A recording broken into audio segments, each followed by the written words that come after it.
إن الله وملائكته يصلون على النبي يا أيها الذين آمنوا صلوا عليه وسلموا تسليما اللهم صل وسلم وبارك على سيدنا محمد وعلى آله وأصحابه وبارك وسلم عليه دائما أبدا وفوض أمري إلى الله إن الله بصير بالعباد برحمتك يا أرحم الراحمين لا إله إلا الله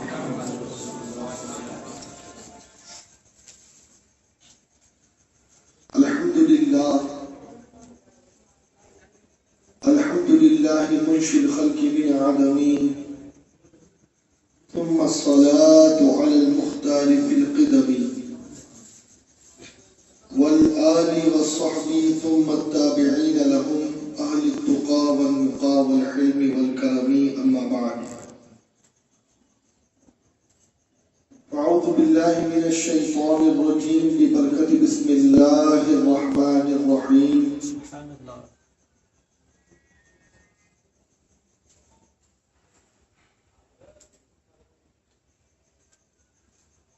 يا أيها الذين آمنوا اتقوا الله وكونوا مع الصادقين وقال النبي صلى الله تعالى عليه وسلم اتقوا فراسة المؤمن فإنه ينظر بنور الله صدق الله وصدق رسول الله صلى الله عليه وسلم مسجد میں بیٹھے ہوئے معزز بزرگوں نوجوان ساتھیوں پیارے بچوں میری آواز کو اپنے گھروں میں سننے والوں سننے والیوں السلام علیکم ورحمۃ اللہ وبرکاتہ وعلیکم السلام ورحمۃ اللہ وبرکاتہ میں جس طریقے سے آپ کو درود و سلام پڑھاؤں پورا مجمع ایک آواز ہو کر جس رسول کے صدقے میں اللہ نے ہمیں آواز کی دولت دی ہے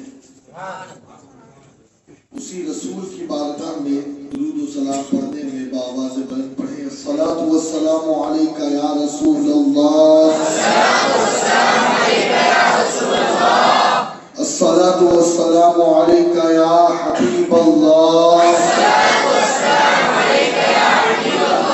الصلاۃ والسلام علیک یا نبی اللہ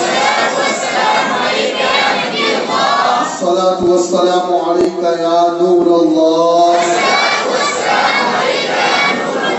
وعلی آلک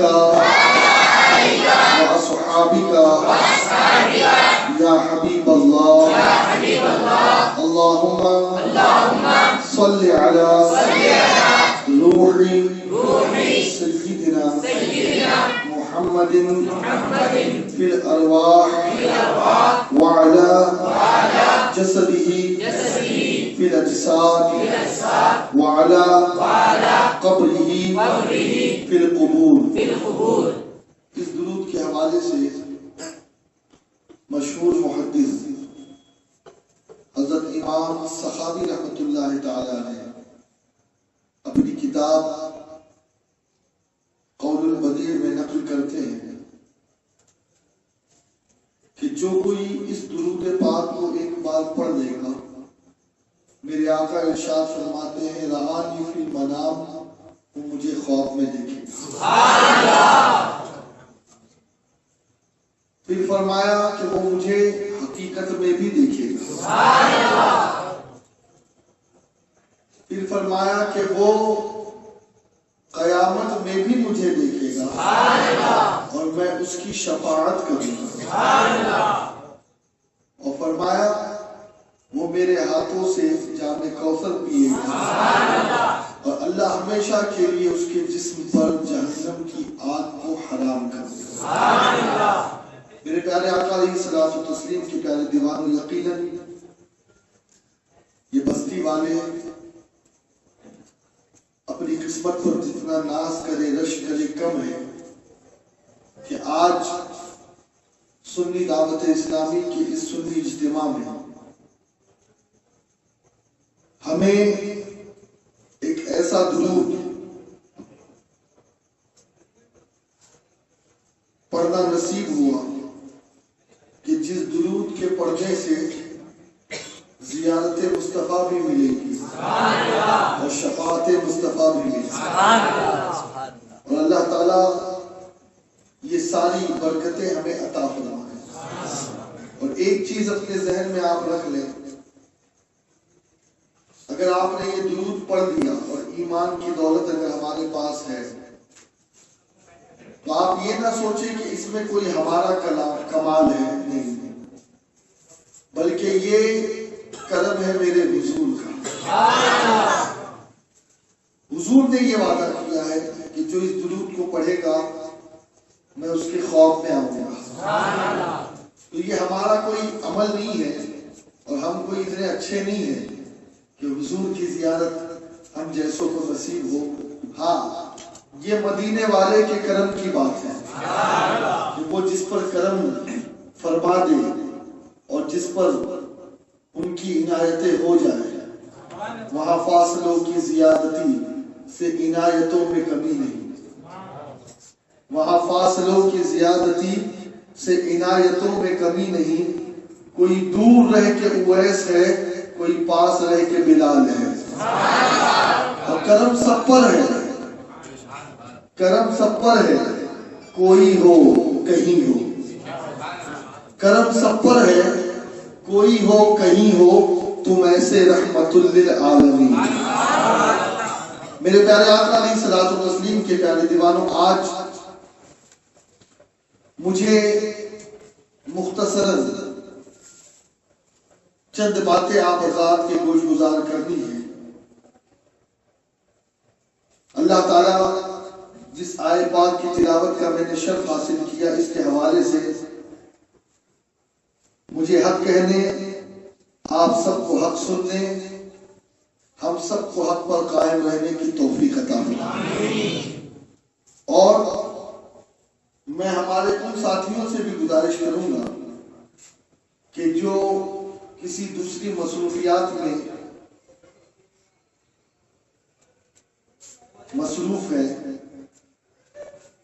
وہ اب تھوڑی دیر کے لیے اللہ کے گھر میں آ کر بیٹھ جائیں، اس لیے کہ یہ جو باتیں میں بتانے جا رہا ہوں، یہ باتیں جتنا ایک عام آدمی کو سننا ضروری ہے، اتنا ہی تحریک کے ہر ذمہ دار اور ہر مبلغ کو سننا لازمی ہے۔ اس لیے کہ اس وقت پوری دنیا میں ایک مشن چل رہا ہے، اور وہ مشن یہ ہے کہ مسلمان جن چیزوں سے نسبت رکھتا ہے، تعلق رکھتا ہے، ان چیزوں کو ختم کر دو، تاکہ جب نسبت اور تعلق ختم ہو جائے گا تو یہ مسلمان خود بخود ختم ہوتا نظر آئے گا۔ اور آج ہی ایک سانحہ ہم تک پہنچا کہ ہماری جماعت کے ایک عظیم عالم دین حضرت مولانا اسید الحق صاحب بدایونی، جو بغداد معلیٰ کی سرزمین پر تشریف لے گئے تھے زیارت غوث اعظم رضی اللہ تعالیٰ عنہ کے لیے، ان کے والد ان کے بھائی، لیکن وہاں پر حملہ ہوا اور وہیں پر وہ شہید ہو گئے۔ دراصل دشمن نے اس چیز کو اچھی طریقے سے سمجھ لیا ہے کہ جو اللہ والوں کے مزارات پر جائے، اللہ والوں کی بارگاہ میں جائے تو انہیں کسی طریقے سے روکو، چاہے تو مزارات کو توڑ کے روکو، مزارات پہ بم بلاسٹ کر کے روکو، یا پھر جو زائرین بارگاہ امام علی مقام، بارگاہ امام علی، بارگاہ غوث اعظم یا بارگاہ اولیاء اور اصفیاء میں حاضری دیتے ہیں تو ان پر حملہ کرو اور ان کے دل میں دہشت بیٹھا دو، تاکہ یہ لوگ اپنے اس تعلق کو توڑ دیں۔ اور آپ اچھی طریقے سے جانتے ہیں کہ وہ قومیں زندہ رہتی ہے، جو اپنے اسلاف سے جڑی ہوتی ہے، اور وہ قومیں ختم ہو جاتی ہے کہ جن کا تعلق اپنے اسلاف سے ٹوٹ جاتا ہے۔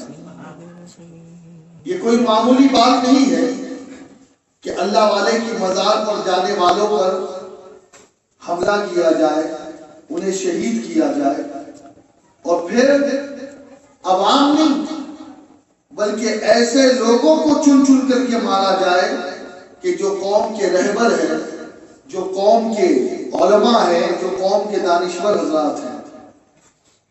اللہ تعالیٰ انہیں غنی کی رحمت فرمائے اور ان کے رشتہ داروں کو اللہ صبر جمیل کی توفیق عطا فرمائے، اور انشاءاللہ اس محفل کے اختتام پر ہم ان کے لیے بھی ایصال ثواب کریں گے۔ آج دو تین باتیں مجھے آپ حضرات کے سامنے رکھیں۔ قرآن مقدس یہ ہدایت کی کتاب ہے ہمارے لیے۔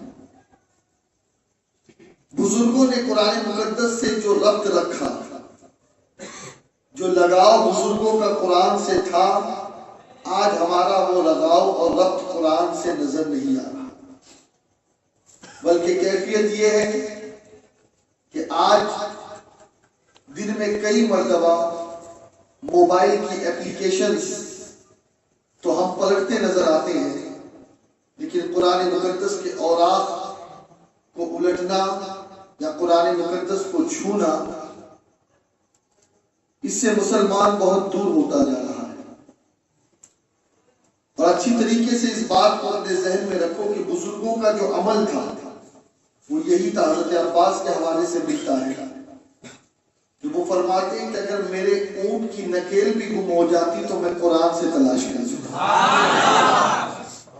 مولا کائنات علی مرتضی شیر خدا کرم اللہ وجہہ الکریم فرماتے ہیں کہ اے لوگوں، تمہیں جو پوچھنا ہے پوچھو، میں تمہاری ہر سوال کا جواب قرآن سے دوں۔ اور بزرگوں کی اگر ہم زندگی کو دیکھیں تو بزرگوں کا حال یہ ہوتا کہ وہ در بدر کی ٹھوکریں نہیں کھاتے، وہ اوروں کے دروازے پر کاسے گدائی لے کر کے پھرتے نظر نہیں آتے، بلکہ بزرگوں کا معاملہ یہ ہوتا کہ وہ قرآن مقدس کو کھول کر بیٹھ جاتے اور اللہ ان کی مشکلات کو حل کر دیتا۔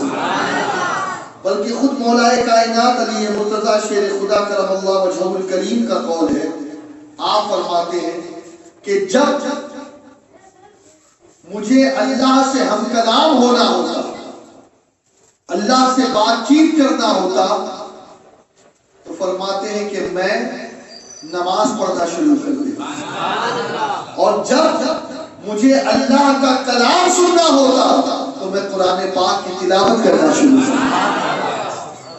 آپ دیکھیں کوئی ولی آپ ایسا نہیں دکھا سکتے کہ جو قرآن کا حافظ نہ ہو، جو قرآن مقدس کی تلاوت کرنے والا نہ ہو، جو قرآن کا عالم نہ ہو۔ سرکار بغداد سیدنا شیخ عبد القادر جیلانی کرم اللہ وجہہ الکریم، آپ کی زندگی دیکھیں تو کیفیت یہ ہے کہ پیدا ہو رہے ہیں 17 پارے کے حافظ بن کر، اور پھر جب بارگاہ غوثیت مآب رضی اللہ تعالیٰ عنہ میں کوئی امتحان لینے کے لیے آ رہا ہے اور وہ 12 تفاسیر یاد کر کے آ رہا ہے ایک آیت کی، تو میرے غوث پاک اس کی 12 تفسیر بیان کرنے کے بعد 13ویں تفسیر بیان کرتے، 14ویں تفسیر بیان کرتے، یہاں تک کہ اس آیت کی 24 سے زائد تفاسیر بیان کرتے نظر آتے، اور پھر سننے والوں کی کیفیت یہ ہوتی کہ وہ اپنے کپڑے کو پھاڑ دیتے۔ ابھی ایک جزیرے میں میرا سفر ہوا، وہاں مجھے تفسیر جیلانی پڑھنے کا موقع ملا، بڑی نایاب کتاب ہے، اللہ اکبر۔ ایسے تو یہ کتاب بہت کم نصیب ہوتی ہے، کم دیکھنے کو ملتی ہے، میں یہ سمجھتا ہوں کہ شاید ہندوستان میں اب تک یہ پہنچی نہیں ہے، لیکن مجھے وہاں کے مفتیان اکرام نے بتایا کہ اگر کوئی اس تفسیر کو پڑھے اور دوسری تمام تفاسیر کو اس کے سامنے رکھ دے، جو مزہ اور جو اسرار و رموز تفسیر جیلانی میں نظر آتے ہیں، وہ کسی اور تفسیر میں نظر ہی نہیں آتے۔ تو میرے پیارے آقا علیہ الصلوۃ والتسلیم کے پیارے دیوانوں، کوئی بھی ہو، چاہے وہ غوث اعظم دستگیر ہو، چاہے وہ غریب نواز ہو، چاہے وہ قطب الدین بختیار کاکی ہو، چاہے وہ فرید الدین ہو، چاہے وہ نظام الدین ہو، اور چاہے وہ نصیر الدین ہو، اور چاہے وہ بندہ نواز گیسو دراز سید محمد گلبرگوی ہو رحمت اللہ علیہ، یہ جتنے بھی اولیاء اکرام ہیں، ان سب کی اگر آپ زندگی کو دیکھیں تو یہ قرآن مقدس کو پڑھتے بھی تھے، اسے سمجھتے بھی تھے، اور اپنی زندگی کے مسائل کا حل وہ قرآن سے تلاش کرتے نظر آتے۔ لیکن آج جب سے قوم مسلم کا تعلق قرآن سے ٹوٹا تو دنیا کے وہ لوگ کہ جو ان پڑھ تھے، جاہل تھے اور شیطان کے ہاتھ کا کھلونا بن چکے تھے، تو انہوں نے قرآن کی آیتیں پڑھ پڑھ کر کے لوگوں کو گمراہ کرنا شروع کیا۔ اور آپ اچھی طریقے سے جانتے ہیں وہ احباب، اس لیے کہ آپ کا یہ شہر حیدرآباد بھی اگر دوسری نوعیت سے ہم دیکھیں تو یہ عرب ہی نظر آتا ہے۔ بارکس کے علاقے میں آپ چلے جائیں تو آپ کو یمنی برادران کی ایک عظیم اکثریت نظر آئے گی جو آج بھی وہاں عربی بول چال اور عربی کا استعمال کرتے نظر آتے ہیں۔ اکثر ہوتا یہ ہے کہ جب کوئی تھوڑی سی عربی سیکھ لیتا ہے تو پھر وہ یہ سمجھنے لگتا ہے کہ جب میں عربی سیکھ گیا ہوں تو اب مجھے قرآن کو سمجھنے کی ضرورت کیا ہے، بلکہ اس کی کیفیت یہ ہوتی ہے معاذ اللہ کہ وہ خود سے قرآن پاک کا ترجمہ کرنا شروع کر دیتا ہے، اور پھر ایسی ٹھوکریں کھاتا ہے کہ پھر ایمان سے بھی کبھی کبھی ہاتھ جوڑا ہوتا ہے۔ بلکہ اسی حیدرآباد کے حوالے سے مشہور ہے کہ ایک صاحب کی 18 بیویاں تھیں۔ How many wives? 18۔ اس سے کسی نے پوچھا، پاشا اتنی بیویاں رکھو ہے تمہیں، اللہ کا ڈر نہیں؟ تو جواب دیتے ہیں کہ یہ تو قرآن میں ہے۔ قرآن میں کہا ہے بھائی؟ کہا دیکھو اللہ قرآن میں فرماتا فَانكِحُوا مَا طَابَ لَكُم مِّنَ النِّسَاءِ مَثْنَىٰ وَثُلَاثَ وَرُبَاعَ۔ اللہ نے کہا کہ تمہیں جو عورتیں پسند آئیں ان سے تم نکاح کرو، 2 2 3 3 4 4۔ کہا آپ دیکھو 2 2 4 3 3 6 اور 4 4 8 ہو گئے نا 18۔ جی، اور ابھی بھی انٹرنیٹ پر ایک عجیب بے وقوف اور مخنث قسم کا شخص رسول ہونے کا اور مہدی ہونے کا دعویٰ کرتا نظر آ رہا ہے۔ بڑی عجیب زمین ہے یہ، اللہ ہمارے ایمان کی حفاظت فرمائے۔ بڑے بڑے فتنے اٹھتے ہیں، بلکہ میں یہ سمجھتا ہوں کہ جس قدر فتنے اس زمین سے ابھرتے ہیں ہندوستان میں، ہند میں، وہ کسی اور زمین سے نہیں ابھرتے۔ بتانے کا مقصد یہ ہے کہ لوگ قرآن ہی کا سہارا لے رہے ہیں گمراہ کرنے کے، اپنے آپ کو صحیح ثابت۔ اور یہ بات کوئی نہیں، قرآن نے بہت پہلے بیان کر دیا، یضل بہ کثیرا ویہدی بہ کثیرا، کہ اسی قرآن کو پڑھ پڑھ کر کئی لوگ ہدایت پا جائیں گے اور اسی قرآن کو پڑھ پڑھ کر کے کئی لوگ گمراہ ہو جائیں گے۔ دونوں قسم کے لوگ موجود ہیں، لیکن یاد رکھیں گمراہ وہ ہوں گے جو اپنی سمجھ سے قرآن کے مفہوم کو بیان کرے، اور وہ ہدایت پر رہیں گے جو اولیاء کرام کے سمجھ کو سامنے رکھ کر ان کی تعلیمات کے ذریعے قرآن کی تعلیم کو میرے پیارے آقا علیہ الصلوۃ والتسلیم کے پیارے دیوانوں، قرآن مقدس میں اللہ تعالیٰ نے ارشاد فرمایا یا ایھا الذین آمنوا، اے وہ لوگ جو ایمان والے ہیں، جو ایمان لائے۔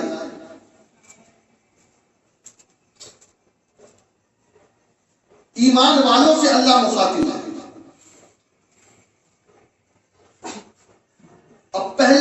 دیر کے لیے میں ایمان کی ڈیفینیشن آپ کے سامنے رکھوں تاکہ آپ کو یہ بات اچھی طریقے سے ذہن میں بیٹھ جائے آپ کے کہ ہر کوئی مدعی ایمان ایماندار نہیں ہوتا، ایمان والا نہیں ہوتا۔ ایمان والا ہے کون؟ ایمان کہتے کسے؟ اللہ کو ماننا ایمان؟ آج کئی لوگ یہ کہتے ہیں بس اللہ کو مانو اور کسی کو مت مانو۔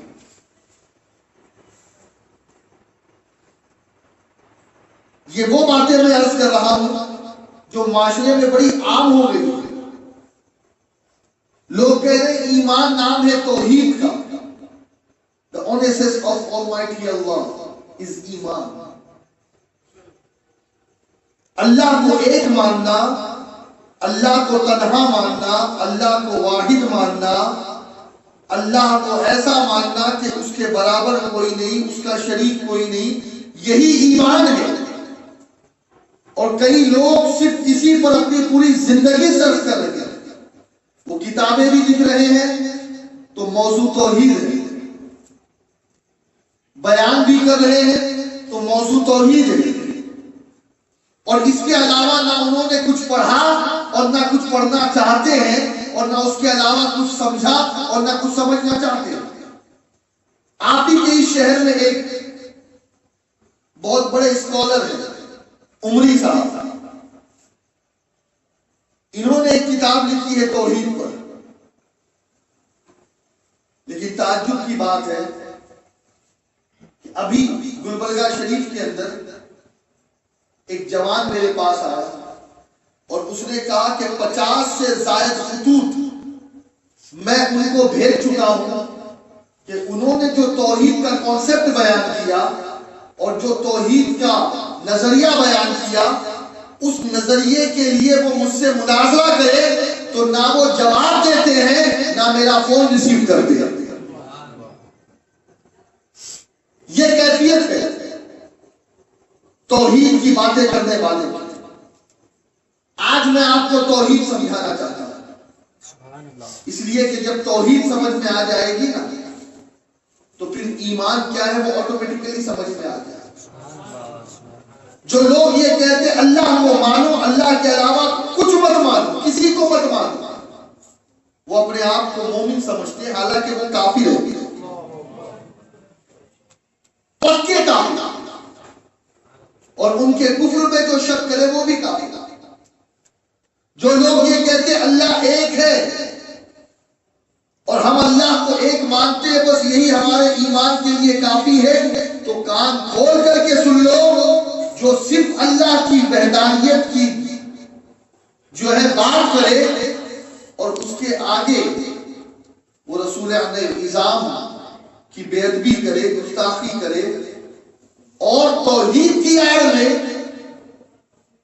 اولیاء اکرام انبیاء علیہ السلام کی اہانت کرتا پھرے، تو یاد رکھے وہ بھی ایمان والا نہیں۔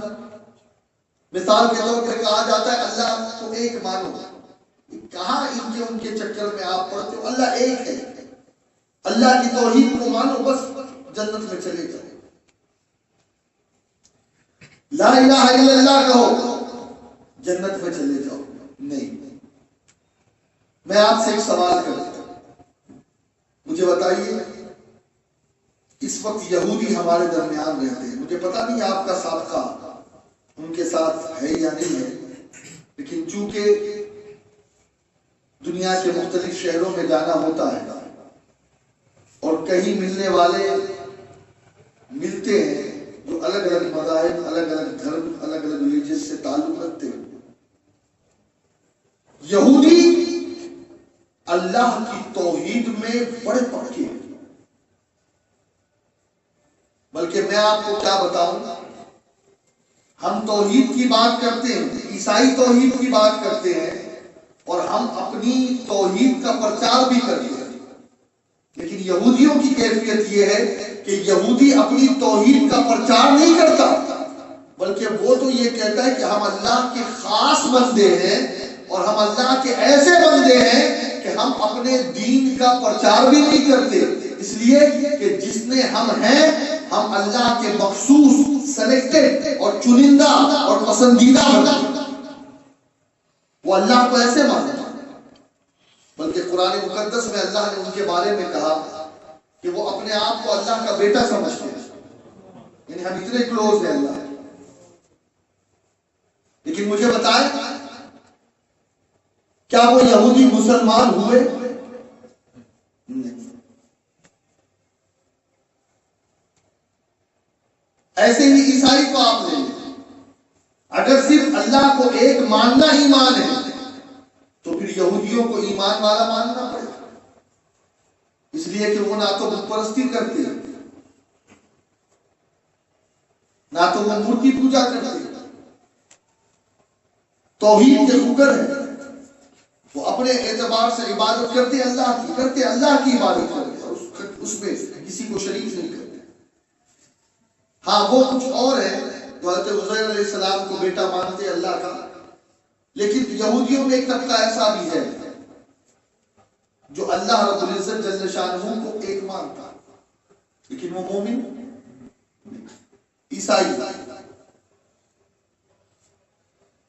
میں بھی 3 گاڈز کا کانسیپٹ کیتھولک میں ہے، لیکن جو پروٹسٹنٹ ہیں ان کی کیفیت یہ ہے کہ وہ بھی مورتی پوجا کے خلاف ہے، وہ بھی بت پرستی کا انکار کرتے ہیں، اور ان کے چرچ میں نہ تو مریم کی مورت نظر آئے گی اور نہ ہی یسوع مسیح کی مورت نظر آئے گی اور نہ ہی صلیب کے مقابلے۔ ایسے بھی عیسائی وہ اللہ کو ایک مانتے ہیں، عیسیٰ کو بیٹا بھی نہیں مانتے اللہ، تو کیا وہ مومن ہو گئے؟ ایسے ہی ہمارے اس گرد و پیش میں کئی لوگ ہیں، سکھ ہے، ہندوؤں میں جینی ہے جو مورتی پوجا کے خلاف ہے، وہ مورتی پوجا پہ بلیو نہیں کرتے، وہ کہتے اللہ ایک ہے، ہم تو بس ایک خدا کو مانتے ہیں۔ آپ نے سنا ہوگا ان کی زبان سے بھی سب کا مالک ایک، لیکن میں یہ کہتا ہوں بتاؤ کیا اللہ کو ایک ماننے کی وجہ سے اور اس کی ذات میں کسی کو نہ شریک کرنے کی وجہ سے یہ سارے لوگ کیا مومن ہو گئے؟ نہیں نا۔ قادیانی بھی تو ہے، وہ بھی اللہ کو ایک مانتے ہیں، وہ کبھی یہ نہیں کہتے کہ اللہ 2 ہے، تو کیا وہ مسلمان ہو گئے؟ نہیں۔ پھر ایمان کیا ہے؟ تو دیکھیے ایمان ہر دور میں اس طریقے سے رہا ہے، اللہ تبارک و تعالیٰ کے پیارے رسول صلی اللہ علیہ وسلم کی جو تعلیمات ہیں، وہ تعلیمات کیا ہے؟ آمن باللہ ورسولہ والیوم الآخر والقدر خیرہ وشرہ من اللہ تعالی والبعث بعد الموت حق لا الہ الا اللہ محمد رسول اللہ۔ یہ ایمان ہے، ان سب کو ماننا ہے، اللہ کو مانو اور اللہ کے علاوہ کسی کو مت مانو، یہ جملے کفر کے جملے ہیں۔ ایمان والوں کا جملہ کیا ہے کہ اللہ کو بھی مانو اور اللہ نے جن جن کو ماننے کا حکم دیا ہے ان کو بھی مانو۔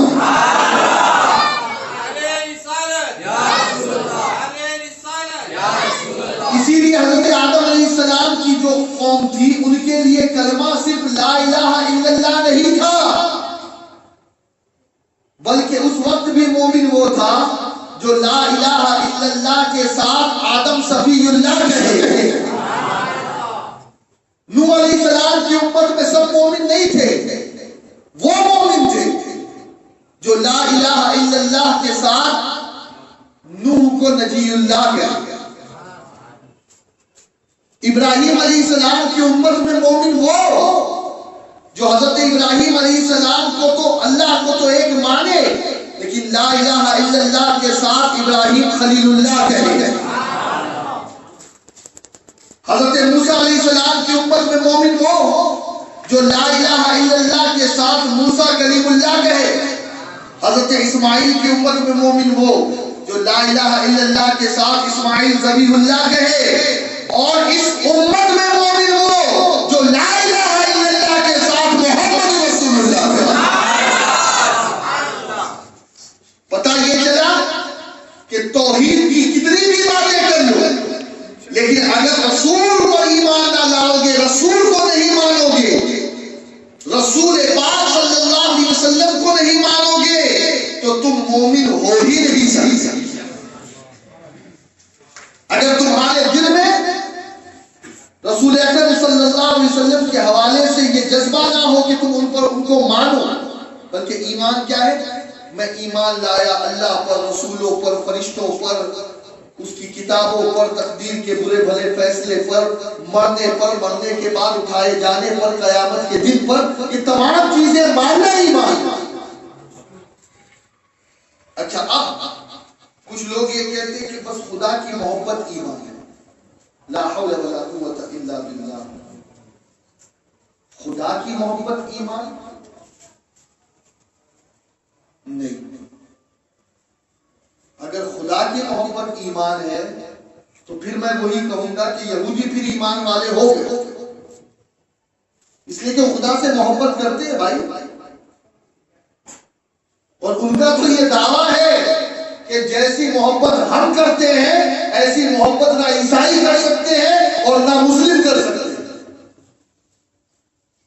وہ ایسی باتیں کرتے ہیں پھر ایمان کس کا نام ہے تو سنو حدیث پاک میرے آقا ارشاد فرماتے ہیں لا یؤمن احدکم حتی اکون احب الیہ من والدہ وولدہ والناس اجمعین کہ تم میں کا کوئی شخص اس وقت تک کہ مومن کامل نہیں ہو سکتا جب تک کہ وہ اپنی اولاد اپنے ماں باپ دنیا کے تمام انسانوں سے بڑھ کر مجھ محمد سے محبت نہ کرے پتہ یہ چلا کہ ایمان نام ہے محبت رسول کا اچھا تعجب یہ ہوتا ہے کہ اصول یہ کہتا ہے اصول اس کی بات کر رہا ہوں جیسے کلمے کی ترتیب ہے لا الہ الا اللہ پھر محمد رسول اللہ یہ ترتیب ہے نا کلمے کہ پہلے اللہ کا ذکر آیا پھر رسول کا ذکر لیکن اس حدیث پاک کو اگر آپ دیکھیں بخاری میں بھی ہے اور بھی کئی کتابوں میں ہے حضور نے صرف اپنی محبت کو ایمان کا اور شارح مسلم حضرت امام نووی رحمت اللہ تعالی علیہ اس حدیث کی شرح میں فرماتے ہیں کہ اللہ کے رسول صلی اللہ علیہ وسلم کے فرمانے کا مقصد یہ ہے کہ ایمان اسی کے دل میں ہے جو مجھ سے محبت کرے اور جس کے دل میں محبت رسول نہیں ہے وہ مومن ہے ہی نہیں یہ امام نووی فرماتے ہیں ترتیب یہ کہتی ہے کہ بات ہونی چاہیے تھی اللہ کی محبت سے ہے نا بولو اللہ کی محبت سے بات شروع ہونی چاہیے تھی لیکن حضور کہہ رہے ہیں کہ میری محبت ایمان ہے بلکہ وہ واقعہ تو آپ کی نگاہوں کے سامنے ہے حضرت عمر فاروق اعظم آئے میرے آقا نے کہا عمر کتنی محبت کرتے ہو مجھ سے سچے لوگ تھے ہماری طرح نہیں تھے سامنے کچھ پیچھے کچھ نہیں جو اندر تھا وہی باہر تھا اوپنلی کہہ دیا حضور جان کے بعد سب سے زیادہ آپ کو چاہتا میرے آقا نے کہا قریب کیا سینے سے لگایا اب کیا کہتی ہے کہا حضور اب تو اپنی جان سے زیادہ آپ کو چاہتا کہا اے عمر اب تمہارا ایمان کامل ہے یہاں بھی دیکھیے وہاں بھی دیکھیے کہیں اللہ سے محبت کی بات ہو ہی نہیں رہی ہے ہو رہی ہے تو مجھے بتایا دونوں حدیثیں سامنے رکھتے عمر سے یہ نہیں پوچھا جا رہا ہے عمر تم جان سے زیادہ خدا کو چاہتے ہو یا نہیں اور یہاں پر بھی میرے آقا یہ کہہ رہے کہ تم نے کا کوئی شخص اس وقت تک کہ مومن کامل نہیں ہو سکتا جب تک کہ اپنی اولاد اپنے ماں باپ اور دنیا کے تمام انسانوں سے زیادہ مجھ سے محبت رکھتا یہ بتا رہی ہے کہ ایمان نام محبت رسول کا ہے، عشق رسول کا ہے، اور جس کے دل میں میرے آقا علیہ الصلوۃ والتسلیم کی محبت ہے وہی مومن ہے، اور اگر دل میں محبت رسول نہیں ہے تو وہ مومن ہے ہی نہیں۔ بلکہ میرے آقا کی تعلیم میں آپ کو بتاؤں گا، آپ بیٹا بیٹھ دو، اٹھک بیٹھک کرتے ہو تو بالکل ڈسٹرب ہو جاتا ہے، بیٹھ دو، سکون سے بیٹھ دو، سکون سے۔ اللہ کے رسول صلی اللہ تبارک و تعالی علیہ وسلم اسے جامع الصغیر میں حضرت علامہ امام جلال الدین السیوطی رحمۃ اللہ علیہ نے نقل کیا اس حدیث پاک۔ مولا کائنات علی مرتضی اس کے نامی ہے، میرے آقا نے فرمایا ادبوا اولادکم علی ثلاث خصال، حب نبیکم وحب اہل بیتی قراءۃ القرآن۔ میرے آقا ارشاد فرماتے اپنی اولاد کو 3 باتیں سکھاؤ، ان کی گھٹی میں 3 باتیں پلاؤ، بلکہ انہیں گھٹی دو، ہم اپنی زبان میں کہتے ہیں ان 3 چیزوں کی گھٹی دو اپنی اولاد کا۔ کیا؟ سب سے پہلے میرے آقا فرماتے حب نبیکم، اپنے نبی کی محبت سکھاؤ۔ دوسرے نمبر پہ کہتے ہیں میری اہل بیت کی محبت، تیسرے نمبر پر کہتے ہیں قرآن کی تلاوت کی محبت۔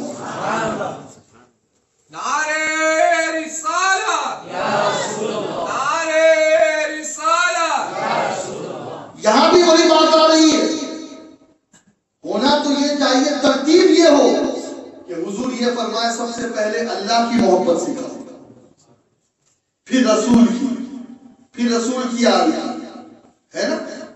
ذہن یہی کہتا ہے، ترتیب یہی ہو، لیکن میرے آقا کہیں اللہ کی محبت کا ذکر کر ہی نہیں رہے۔ پہلے نمبر پر، ٹاپ پر حضور اپنی محبت کی بات کر رہے ہیں۔ کیوں؟ بات وہی ہے کہ اللہ سے محبت کرنے والا دس از پاسبل، یہ ہو سکتا ہے کہ وہ رسول سے محبت نہ کرے، جیسے یہودی عیسائی، ہو سکتا ہے ایسا، اللہ کو ماننے والا رسول کو نہ مانے، لیکن پوری دنیا میں جو محمد سے محبت کرتا ہے وہ اللہ کو ضرور مانتا ہے، وہ اللہ کی ذات میں کسی کو شریک نہیں کرتا۔ اور بس یہ تو بس تمہیدی باتیں تھی جو میں نے آپ حضرات کے سامنے رکھا، ایک چیز بتا کر کے بس اس ایمان کے باب کو میں کلوز کروں، ایمان کے چیپٹر کو کلوز کروں۔ ان شارٹ ایمان کیا ہے آپ بولیے، سب لوگ بولیے، رسول اللہ کی محبت، یہی ایمان، یہی ایمان، ٹھیک ہے؟ قرآن کی بہت ساری آیتیں ہیں، بہت ساری احادیث ہیں، لیکن وقت کی کمی کی وجہ سے میں اس کو یہیں پر روکتا ہوں اور ایک بات بتا کر کے صرف آگے بڑھتا ہوں۔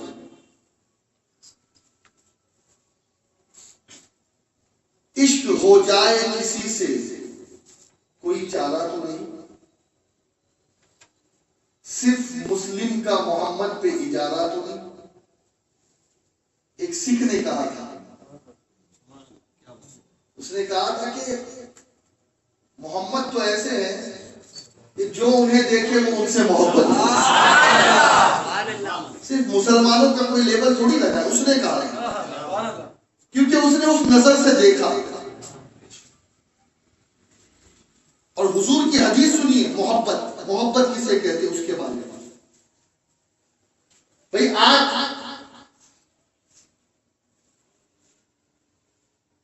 مجھے کسی سے محبت ہو جائے، بھئی آپ کو بھی محبت ہوگی، ایسا تو نہیں ہو سکتا کہ محبت نہ ہو۔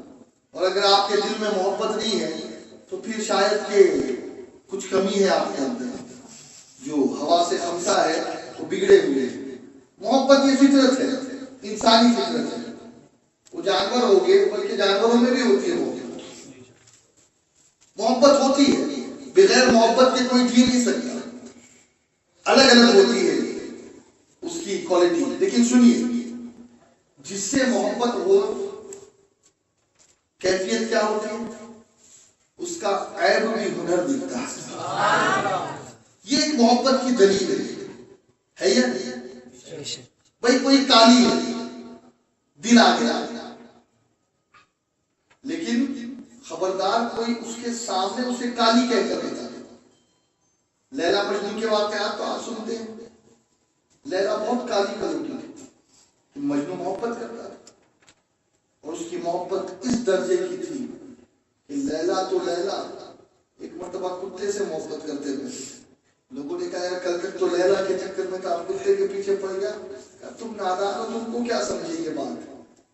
ارے یہ وہ کتا ہے جو لیلا کی گلیوں میں پھرتا ہے.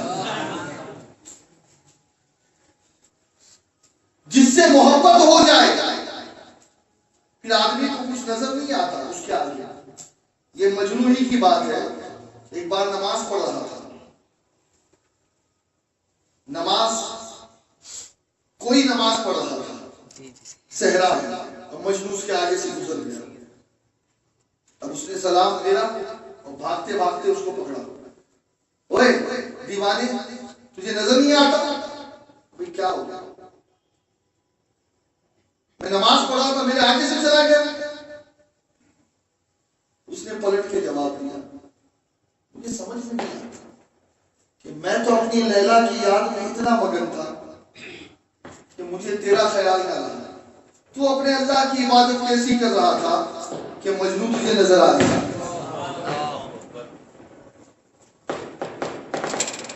محبت ہو جائے جس سے اس کی رٹ جپنا یہ عاشق کا شیوا ہوا ہے. راتیں گزر جائے، دن گزر جائے، وہ محبوب کو پکارتا رہتا ہے. یہ سچے عشق کی دلیل ہے، یہ سچی محبت کی دلیل ہے. مجھے آج تک سمجھ میں نہیں آیا یہ کون لوگ ہیں جو محبت سے محبت کی بھی بات کرتے ہیں اور ان کی نعت پڑھنے سے بھی منع کرتے ہیں. ان سے محبت کی بھی بات کرتے ہیں، ان کا میلاد منانے سے منع کرتے ہیں. ان سے محبت کی بات کرتے ہیں، ان کے نام کا جلوس نکالنے سے منع کرتے ہیں. ان سے محبت کی بات کرتے ہیں، ان پر درود پڑھنے سے منع کرتے ہیں. ان سے محبت کی بات کرتے ہیں اور ان پر سلام پڑھنے سے منع کرتے ہیں. یہ محبت نہیں ہے، یہ کچھ اور ہے. پلیز اس کو چیک کرو. اس لیے کہ محبت کا تقاضا یہ ہے یار کا ذکر ہو، زلف یار کی باتیں ہو، مصطفیٰ کے حسن کی باتیں ہو، محبوب کا تذکرہ ہو. اور پھر جب تذکرہ ہو نا تو دل میں مروڑ نہیں آئے، تکلیف نہ ہو، بلکہ دل کہے بس رات گزرتی رہے اور مصطفیٰ کا ذکر ہوتا. یہ محبت ہے. اور میں آپ کو کیا بتاؤں، حقیقی بات بتاؤں، ہم بھی جتنے ہیں نا یہاں پر، اللہ ہمیں بھی اس محبت کی لذت سے آشنا کرنا. ہم نہیں پہنچ سکے، اب تک نہیں پہنچ سکے. خدا کی قسم، اللہ کی قسم کھا کر میں کہہ رہا ہوں، ہم نہیں پہنچ سکے. ورنہ محبت ہو جائے نا تو کبھی گھڑی کی طرف نظر نہیں جائے کہ بات کس کی ہو رہی ہے. حضور محدث اعظم پاکستان حضرت علامہ سردار احمد رحمت اللہ علیہ اللہ ایک گاؤں میں گئے، تقریر کی. تقریر ہو گئی، گاؤں والوں نے چھوڑ دیا. سواری نہیں، کچھ نہیں، نہ نذرانہ نہ کھانا، کچھ نہیں. اب بیچارے پیدل ریٹرن آ رہے ہیں. اب چائے سے زیادہ کتنی گرمی ہے. جو آپ کے ساتھ تھا اس نے کہا کیسے بے مروت لوگ ہیں، خبردار توبہ کرو، توبہ کرو. حضور توبہ کس بات پر؟ ان لوگوں کا آپ نے اخلاق نہیں دیکھا. کہا میں اس لیے آیا ہوں، ارے یہ تو ان کا احسان ہے کہ انہوں نے میرے محبوب کی تعریف کرنے کے لیے مجھے موقع دیا. میں کسی اور کی تعریف کرنے تھوڑی کرتا، میرے محبوب کی تعریف کی ہے، میرے محبوب کی تعریف کی. قسم قسم خدا کی یہ بہت بڑی بات ہے سمجھنے والوں کے لیے، بہت بڑی بات ہے۔ یہ لوگ جو ذکر مصطفیٰ صلی اللہ علیہ وسلم کو نذرانوں پر ڈیپینڈ کرے بیٹھے ہیں، قسم خدا کی انہوں نے محبت رسول کی حلاوت پائی نہیں ہے۔ ارے بلکہ میں تو کہتا ہوں کہ یہ آپ کا احسان ہے کہ آپ مجھے سننے کے لیے یہاں آ گئے، میرا کوئی احسان نہیں ہے۔ ارے میں کس کی تعریف کر رہا ہوں؟ میں اس کی تعریف کر رہا ہوں جو آپ کا بھی محبوب ہے، جو میرا بھی محبوب ہے، اور جس کی محبت ایمان ہے، جس کی محبت ایمان ہے، جس کی محبت ایمان ہے۔ مجھے آج تک سمجھ میں نہیں آیا، یہ لوگ کہتے ہیں ہم حضور سے محبت کرتے ہیں۔ یار محبت میں ایسا ہوتا ہے، محبت میں تو عیب بھی ہنر نظر آتے ہیں، اور تم حضور سے کیسی محبت کرتے ہو کہ کبھی کہتے ہو کہ انہیں علم غیب نہیں، کبھی کہتے ہو ان کو پیٹھ کے پیچھے کی خبر نہیں، کبھی کہتے ہو کہ وہ تمہاری درود و سلام کو نہیں سنتے، کبھی کہتے ہو وہ تمہاری قبر میں نہیں آتے، کبھی کہتے ہو کہ وہ تمہاری تکلیف دور نہیں کر سکتے، کبھی کہتے ہو وہ مر کے مٹی میں مل گئے، کبھی کہتے ہو کہ معاذ اللہ ان کا علم تو شیطان کے علم سے بھی کم ہے، کبھی کہتے ہو معاذ اللہ انہیں تو اردو بھی پڑھنا نہیں آتا تھا، دیوبند جا کر انہوں نے اردو پڑھنا سیکھا، لا حول ولا قوت الا باللہ العلی العظیم۔ کبھی کہتے ہو کہ ان کا خیال نماز میں آ جائے تو نماز باطل ہو جاتی ہے، نماز ٹوٹ جاتی ہے، کبھی کہتے ہو کہ ان کے علم کی کیا بات کرتے ہو، ان کے پاس تو بس اتنا ہی علم ہے جتنا گدھے اور بیل کے پاس ہوتا ہے، جتنا پاگلوں کے پاس ہوتا ہے، جتنا بچوں کے پاس ہوتا ہے۔ معاذ اللہ ثم معاذ اللہ، تم حضور سے محبت کرتے ہو اور اس قسم کی باتیں کرتے ہو؟ خدا چاہے تو ایسے کروڑوں محمد پیدا کر دے، کان کھول کے سنو، یہ محبت نہیں ہو سکتی۔ ارے محبت تو یہ ہے کہ عیب بھی ہنر نظر آئے، اور معاذ اللہ تمہیں حضور کا ہنر بھی عیب نظر آتا ہے۔ خدا کی قسم یہ محبت نہیں بلکہ یہ مصطفیٰ سے عداوت ہے۔ چیک کرو اپنے ایمان کو، اور الحمدللہ ہم تو وہی کہتے ہیں جو حضرت حسان نے کہا، ہم تو وہی کہتے ہیں جو حسان الہند امام احمد رضا نے کہا، خلقت مبرئا من کل عیب۔ حضور اللہ کو آپ نے اللہ نے آپ کو ہر عیب سے پاک پیدا کیا، تیرے تو وصف عیب تناہی سے ہے بری، ہے راہو اللہ شاہ، میں کیا کیا کروں تجھے۔ لیکن رضا نے ختم سخن اس پہ کر دیا، خالق کا بندہ خلق کا آقا کروں تجھے۔ یہ ایک لمبا موضوع ہے، بس اتنی سی بات کر کے میں اب گفتگو کو ٹرن کر رہا ہوں۔ ایمان سمجھ گیا، اور اب یہ بھی سمجھ گئے کہ عاشق کون ہے اور گستاخ کون ہے، اور زیادہ مجھے تشریح میں جانے کی ضرورت نہیں۔ اب آئیے سیکنڈ سٹیپ پر، اللہ فرماتا ہے یا ایھا الذین آمنوا، اب محبت کرنے لگے نا، الحمدللہ۔ اچھا ایک چیز میں آپ کو بتاؤں، کل بھی میں نے یہ چیز آپ کو بتائی تھی اور آج بھی بتاتا ہوں، اور میری عادت یہ ہے آپ خود فیل کریں، بلکہ ابھی نہیں، گھر پر چلے جائیں، رات میں جب بستر پر جائیں، دل ہے نا دل، اس سے پوچھو اے دل تو بتا تیرے اندر ماں کی محبت زیادہ ہے یا رسول کی؟ اے دل تو بتا تیرے اندر نیند کی محبت زیادہ ہے یا رسول کی؟ اے دل تو بتا تیرے پاس مال کی محبت زیادہ ہے یا رسول کی؟ اے دل تو بتا تیرے اندر خواہشات نفس کی محبت زیادہ ہے یا رسول کی؟ اے دل تو بتا تیرے اندر بیوی کی محبت زیادہ ہے یا رسول کی؟ اے دل تو بتا تیرے اندر ماں باپ کی محبت زیادہ ہے یا رسول کی؟ اے دل تو بتا تیرے اندر گرل فرینڈ کی محبت زیادہ ہے یا رسول کی؟ اے دل تو بتا تیرے اندر بچوں کی محبت زیادہ ہے یا رسول کی؟ خدا کی قسم اگر دل نے یہ کہا تمہارے کہ ہاں رسول کی محبت سب سے زیادہ ہے، مبارک ہے تمہیں ایمان والے۔ اور اگر یہ بات نہیں ہے تو پھر اپنے ایمان کا جائزہ لو کہ کس درجے میں پہنچ گیا۔ عشق کا دعویٰ آسان ہے لیکن دلیل بہت مشکل ہے، دلیل بہت مشکل ہے۔ تو میرے پیارے آقا علیہ الصلوۃ والتسلیم کے پیارے دیوانوں، یہ آپ کا دل ہی بتا دے گا بھائی، کسی کو بتانے کی ضرورت، کسی مولوی کے پاس نہ جانے کی ضرورت نہیں ہے، اپنے دل سے پوچھو، دل بتا دے گا کہ تم مومن ہے بھی یا نہیں۔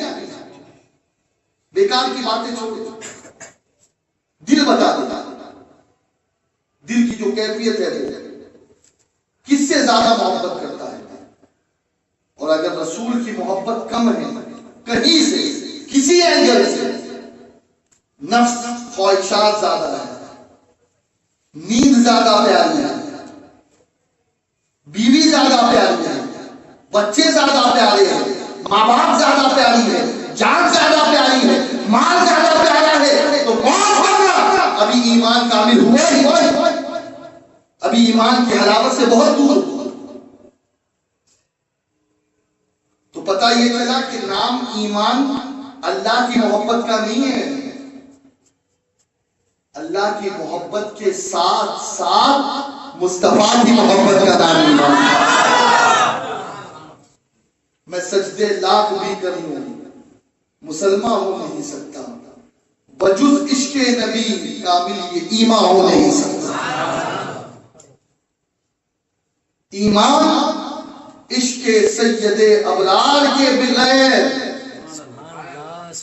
ایمان عشق سید ابرار کے بغیر ممکن نہیں کہ چھت رہے دیوار کے بغیر، جیسے چھت دیوار کے بغیر نہیں رہ سکتی، یہ عشق رسول نہیں ہے تو ایمان کی چھت تمہارے اوپر۔ یہ بات اپنے ذہن میں رکھ لو، اور ان سارے توحید کے مدعیوں سے کہوں گا، اور توحید کے رٹے لگانے والوں، توحید تو یہی ہے کہ محمد کو چاہو، محمد سے محبت کرو، انہیں بے عیب جانو، بے عیب مانو، تو حال یہ ہوگا انہیں جانا، انہیں مانا، نہ رکھا غیر سے کام، للہ الحمد۔ میں دنیا سے مسلمان ہوں، دنیا سے اگر مسلمان جانا ہے، حضور کو جانو، حضور کو۔ نمبر 2، اللہ فرماتا اتقوا اللہ، اے ایمان والو اللہ سے ڈرو۔ سیکنڈ، اللہ سے ڈرو، پرہیزگار بنو، متقی بنو، پائس بنو، اپنے دل میں فیئر آف آلمائٹی اللہ کو جگہ دو۔ اب تھوڑی سی گفتگو تقوی کے حوالے سے، تیار ہے آپ سننے کے لیے؟ میں نے آج نیت یہی کی ہے کہ آج حضور کی نعت نظم میں نہیں بلکہ نثر میں سنا جائے۔ تقوی ایسے یہ مستقل ایک ٹاپک ہے، سب الگ الگ ٹاپک ہے، ایمان، حضور کی محبت، یہ پورے ایک ٹاپک ہے، لیکن چونکہ وقت کی تنگی ہے اور آج اس دورے کا یہ آخری خطاب ہے، اسی لیے میں چاہتا ہوں کہ کچھ آپ لے کر کے جائیں۔ اور ماشاءاللہ اس وقت ہماری سنی دعوت اسلامی کے جو ذمہ داران ساتھی ہیں وہ الحمدللہ یہاں موجود ہیں۔ اللہ فرماتا ہے جب ایمان والے ہو گئے، ایمان تمہارے اندر آ گیا، تو اب اس کے بعد تمہارے لیے دوسری جو لازمی چیز ہے وہ ہے تقوی۔ کیا ہے بولیے؟ زور سے بولیں، تقوی۔ لقوہ مت سمجھ لیجیے، تقوی تو لقوے کو بھی دور کر دیتا ہے۔ جی بڑی عظیم شے ہے تقوی، الگ الگ اس کی تفاصیل ہے۔ تقوی پرہیزگاری کو بھی کہتی ہے، تقوی اللہ سے ڈرنے کو بھی کہتی ہے، تقوی اللہ کی فرما برداری کرنے کو بھی کہتی ہے، تقوی معصیت سے بچنے کو بھی کہتی ہے، بہت ساری چیزیں ہیں۔ لیکن آئیے، چونکہ محفل فیضان اولیاء ہے تو اس لیے میں تقوی کی تعریف حضور سیدنا شیخ عبد القادر جیلانی کے فرمودات کی روشنی میں کروں۔ تقوی کسے کہتے ہیں؟ شیخ کہتے ہیں، آج ہم یہ سمجھتے نماز پڑھنا تقوی، سمجھتے ہیں؟